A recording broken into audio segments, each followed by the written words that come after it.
I hope everything goes well in there. I've got your back from out here.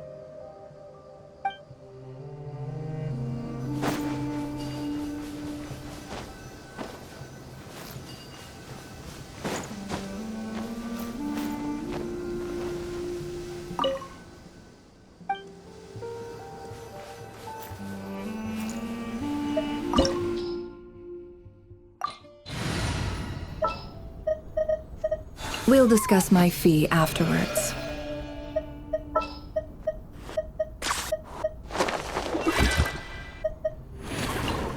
This will be a productive partnership, I hope. Count me in! It's time to pull the trigger.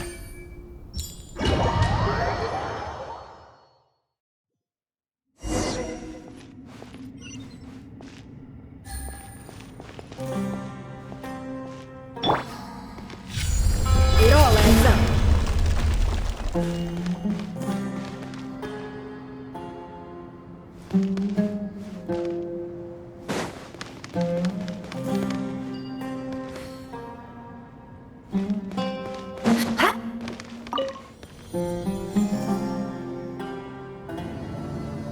No more lies.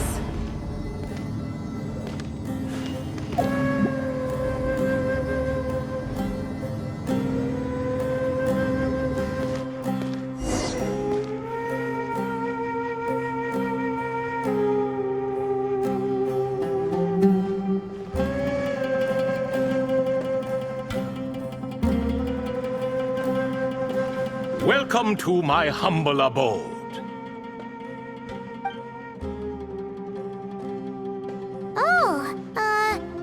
Your house sure is spacious, Lord Ibis King. I fear it's not quite what it used to be. In fact, it has long ceased to be my home at all. It belongs to the descendants of the cats I once raised. Such adorable creatures, aren't they? Take the one I'm borrowing here, for instance. A chubby fellow with such lovely fur. Anyway, tradition dictates that a special guest such as yourself be presented with a gift. Alas, it's a first-come, first-served basis, you see. I fear with the passage of time, none are left. What? So the treasure's gone already? Treasure, you say? Not an inaccurate description.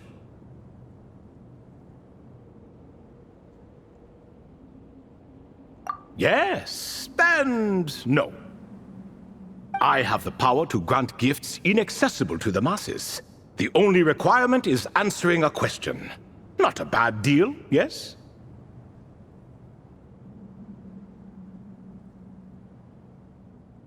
Of course, my questions were given unto me by King Deshret, who in turn received them from the Mistress of Flowers. There are 3, and no more. What causes our rise and fall? What obliterates love and hate?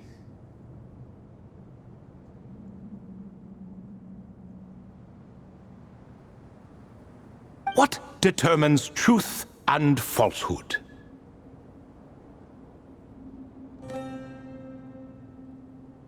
The more he talks, the less Paimon understands.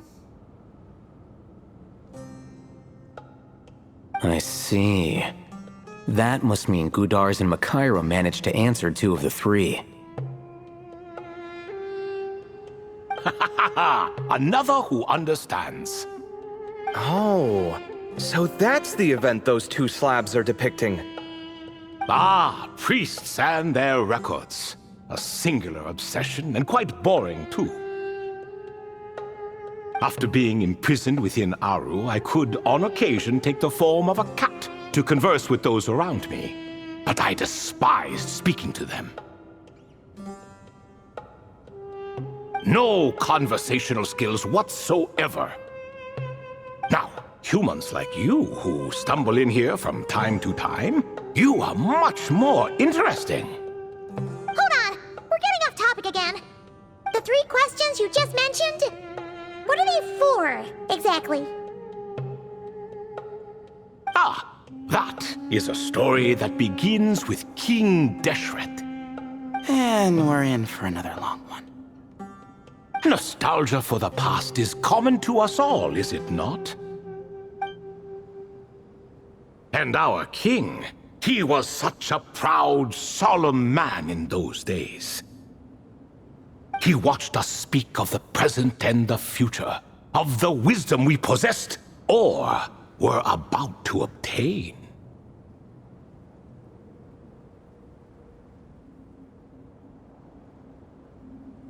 We were his proud retainers, confident in our belief that, so long as each one of us used our abilities to the fullest, progress was inevitable. Yet, King Deshret's ambition was not destined to be allowed in a closed-off world such as this, so nothing went as planned. In fact, from the beginning, there were signs an outcome of this nature was inevitable. Because although there were 7 pillars, one was forever absent. Al-Ahmar would insist the Dendro Dragon Sovereign was one of us, but the dragon herself rejected that idea.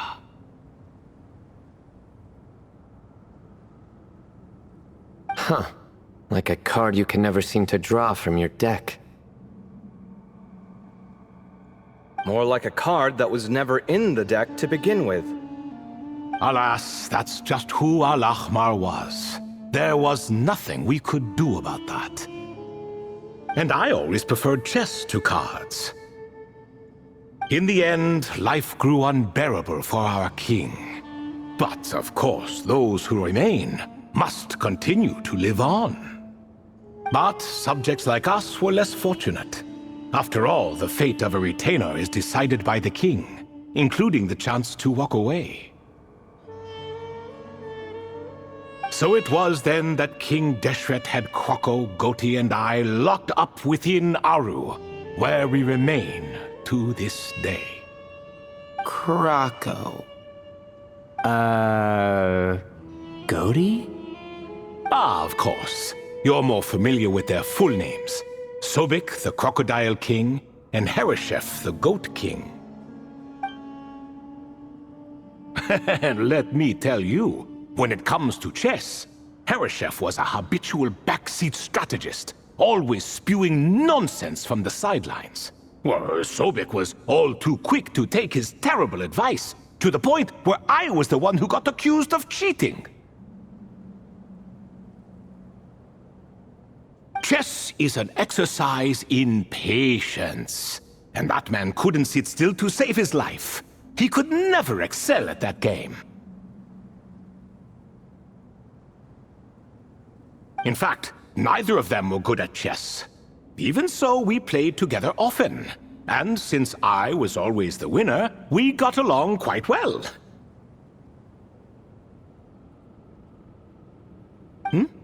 What are you laughing at?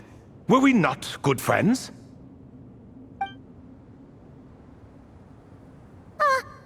No one's laughing.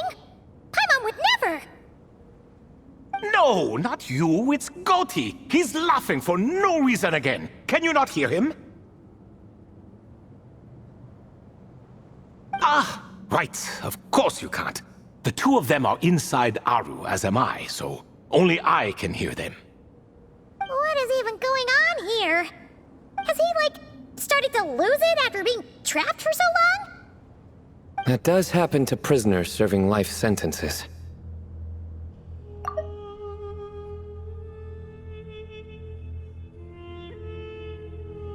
Speaking of which, how's Azar doing these days?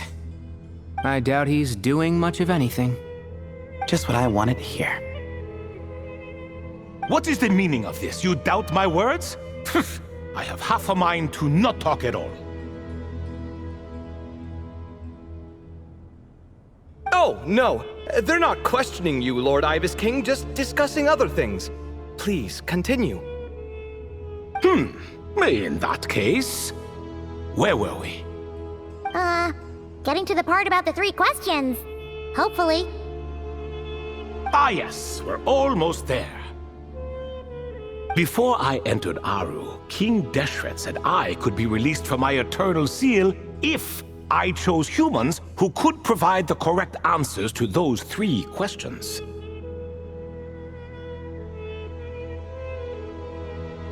The first person who caught my eye was Gudars. I asked him, "What causes our rise and fall?" He answered, "Conspiracy and betrayal, for it renders the righteous and wise unable to succeed, and thus nations fall."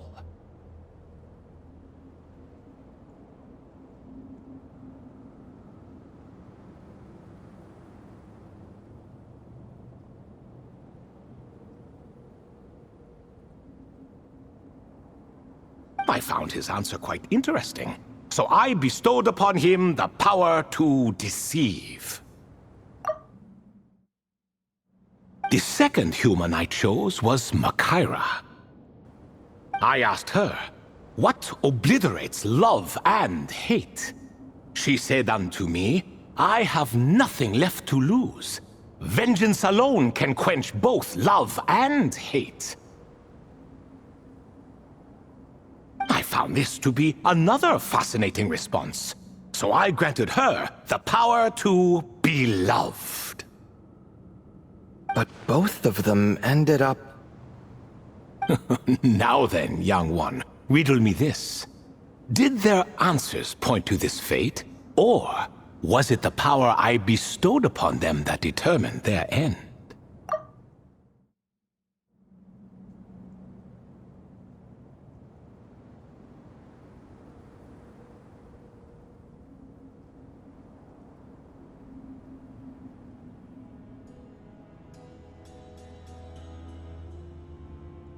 I'm just an observer who doesn't understand their circumstances, so I can't answer. A clever reply. I do not wish to comment either. It is all in the past at this point. My only wish was for their answers to be acknowledged by King Deshret's rules, and bring me one step closer to freedom. As for the final person, her fate remains to be seen, so I will not reveal her name.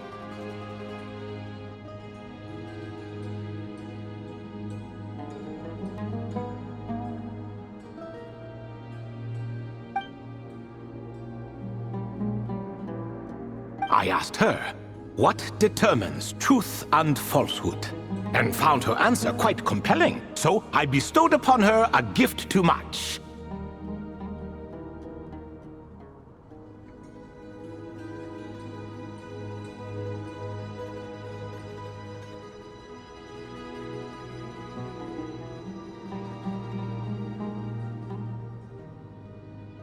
As you can see, however, I have not been freed, so it's clear the answer she gave at that time was wrong.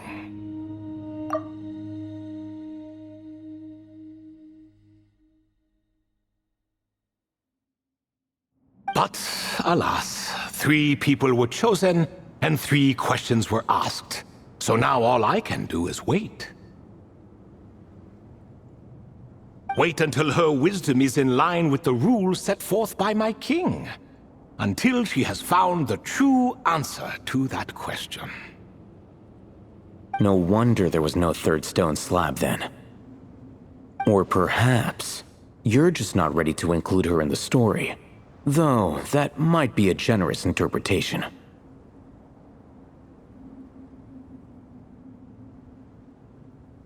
Well, it's not merely because her story remains unfinished. As the remaining priests of this place left, or passed on, there were none left to record the events that followed. Besides, stone slabs are few and far between in the Great Red Sands. In the sprawling desert, very few things or people even manage to leave a trace. But sometimes I can't help but wonder. If that young man from several centuries ago had been willing to answer my question, would I have left Aru by now? So there was someone else? Of course, it has been thousands of years after all. All sorts of people have stumbled upon this place, but I only chose the special ones. That young man had such a singular intelligence, though his companion, by contrast, was rather average. The author of those notes we found? The student named Zandi? Ah, yes, I think that was his name.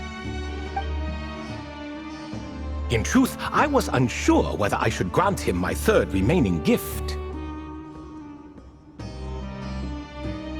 He was, of course, exceedingly clever, but he was also mistrustful and narcissistic in equal measure, and there did not seem to be a line he was unwilling to cross. Too much power could be dangerous in the hands of someone like him, so I found myself rather relieved when he declined my gift. Oh, he turned you down? Did he give a reason? Yes. He said he didn't need it. I still remember the look in his eyes. Nothing stood out per se, and still I could sense contempt and disdain radiating from his gaze. I could not give an exact reason, but on instinct I just knew. It would not end well to get close to a man like that. So, I tricked him. Stick close to your companion, I said. Only the descendants of Tuletula can come and go as they please. Leave him behind, and there is no escape for you.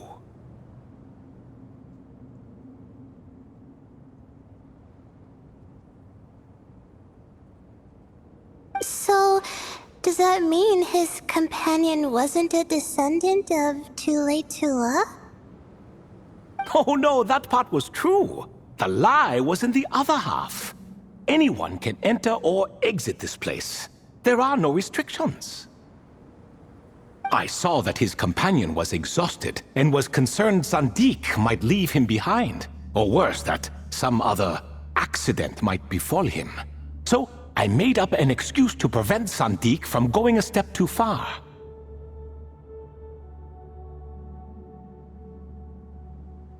Oh, and speaking of, Sandik's companion had the same blue hair and pointed ears as you.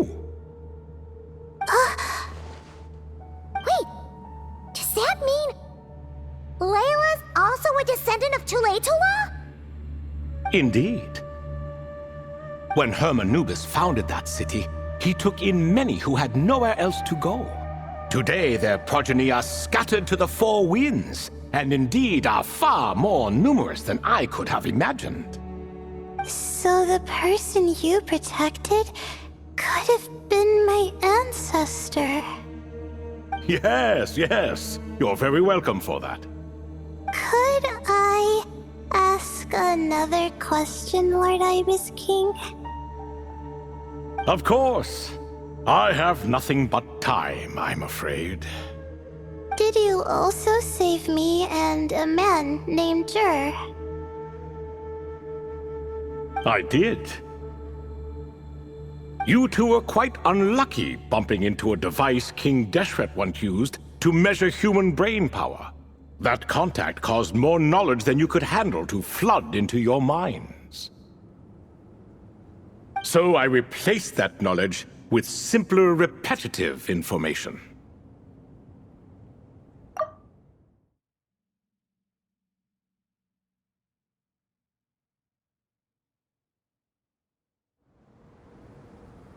Of course, the side effect being the same thought repeating over and over again in your mind, but that should resolve itself in time. How many moons are there in the sky? Yes, that was the phrase I used in your head. I forgot the other one, though. I believe it had something to do with food. Both were spur-of-the-moment decisions, so No need to dwell on the meaning too much. Oh, I see. Thank you, Lord Ibis King. As I said, young one, you are most welcome. If you're inclined to return the favor, perhaps you could turn off that device so no one else can trigger it? There's only so much a cat's paw can do, so I'm afraid this is something I must leave to you. Or Marak, I suppose. Oh, splendid! Another one bites the dust. Such is the fate of things here. Day by day, little by little, the remnants of ages past fade into obscurity. For that reason, the gifts of bygone eras, be they tied to your blood or technological in nature, are not to be revered. They are tools, nothing more.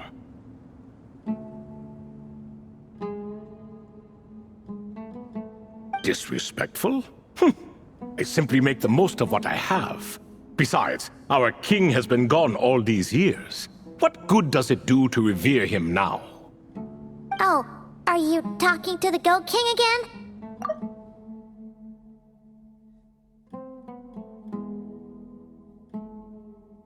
No, Croco this time.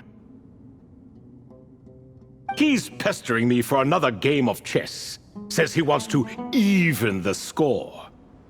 Wishful thinking, if you ask me. If we counted one push-up for every loss, he'd owe me 300,000 by now. Of course, that's just a rough estimate. I've never kept count. It appears that's something you like. Being someone unable to be defeated. I suppose so. All right then. Time for me to extend my winning streak, and for you all to head home. In truth, deep down, I know even the answers to those 3 questions will not change my fate. But that is for me to reckon with. Go on now.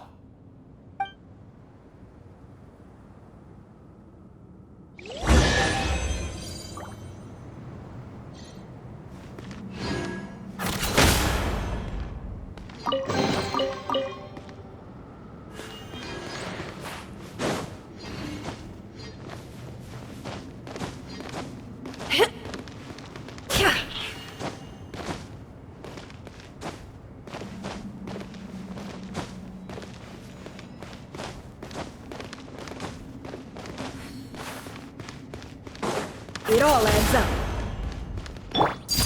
Overruled.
Excuse me. Do you even know what time it is? I've harvested 3 crops of tomatoes while you've been gone. You're exaggerating, Professor. I'm making a point. There's a difference. Sincerest apologies for keeping you waiting, Professor Cyrus. See, that's what I call manners. Now, are any of you hurt?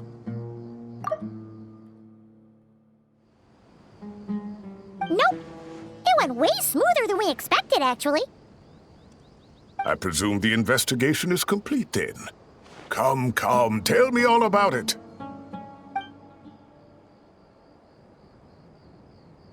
Oh my, did you luck out? If you've read the work from the Vahumana Dashan, you would know that the Ibis King has, well, let's call it a mixed record. Perhaps he softened up a bit in his old age, and that's why he chose to help you. Or perhaps he just didn't have a good enough reason not to help us.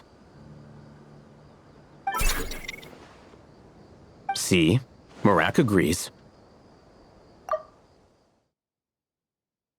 How do you even know that's what Marak meant? That could have just been a happy noise. In any case, there's a lot to be happy about. We figured out what happened to Layla and Jur, and there were some unexpected takeaways too. Yeah, I never expected to learn about my ancestry.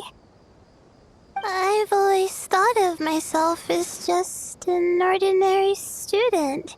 I never would have even considered something like that could be true. Come to think of it, our ancestors might even have been friends at some point. Huh? You're right.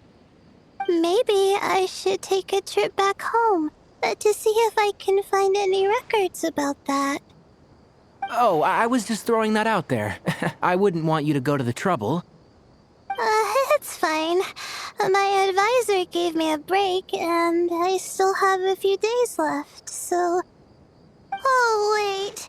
My study topic. I haven't made any progress at all. No. I need to focus on that instead. Right. Couldn't you help her, Professor? Huh? No, I could never. Me, you say? I'm from the Spatamar Darshan, and I don't think that Nephis or Zaha-Hadi researched the stars. All I have to offer are my homegrown tomatoes.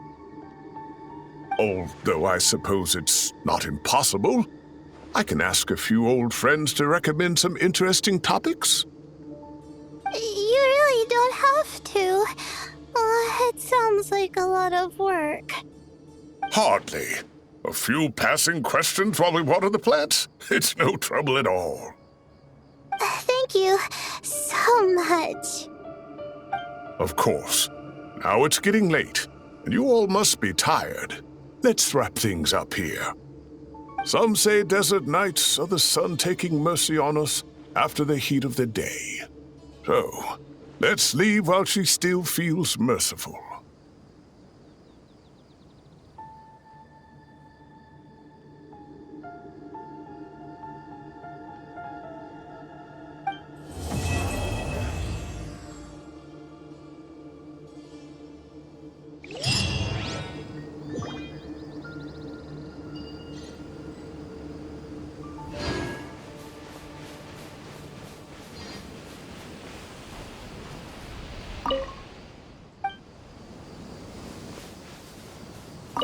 You made it back safe and sound. Glad to see it.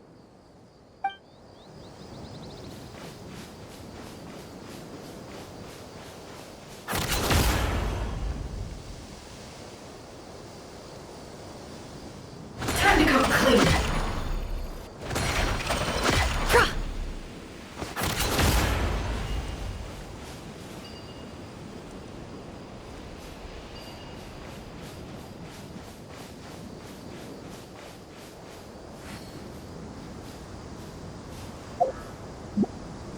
No more lies.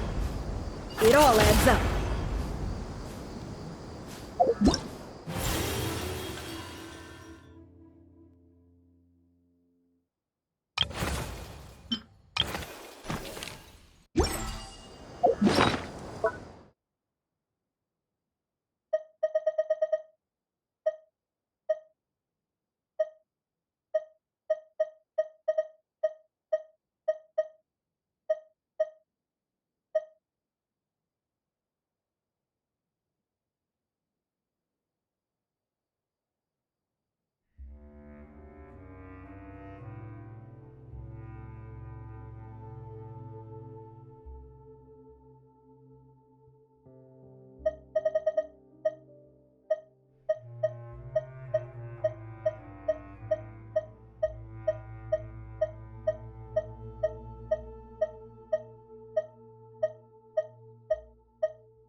Ready to ride.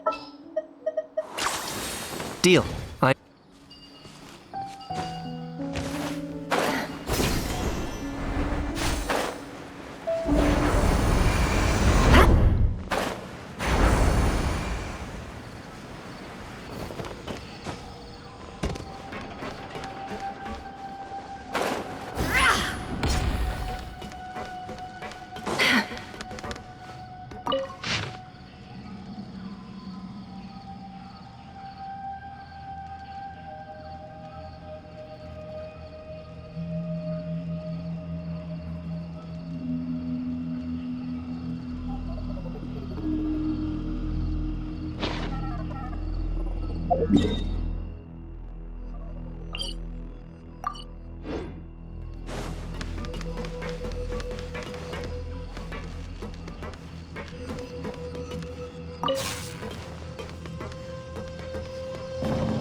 Don't forget to stay hydrated.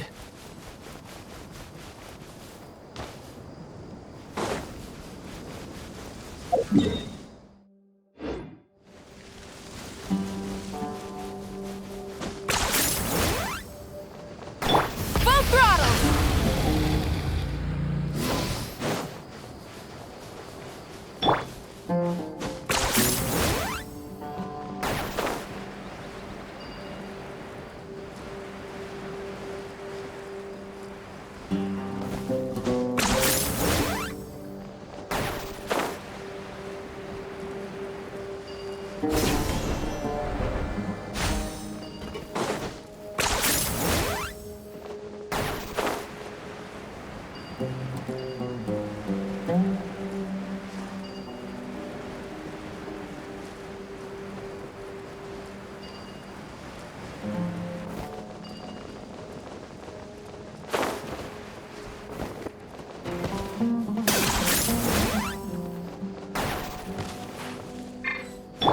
Try and stop me!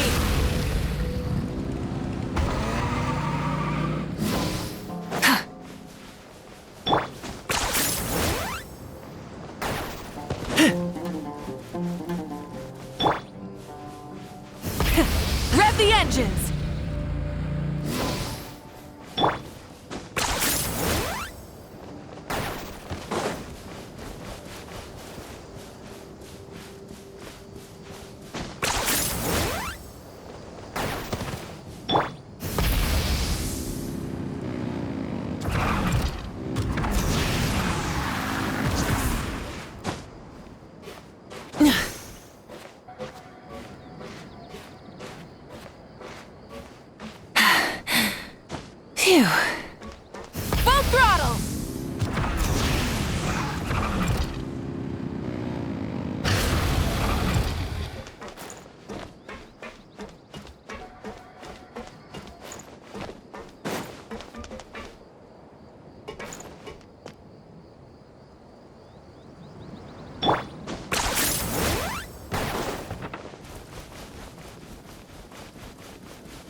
Rev the engines!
Full throttle!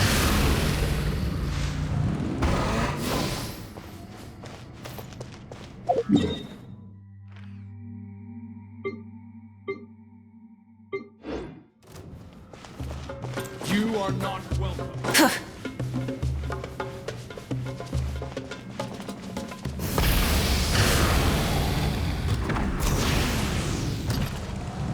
The flame burns on.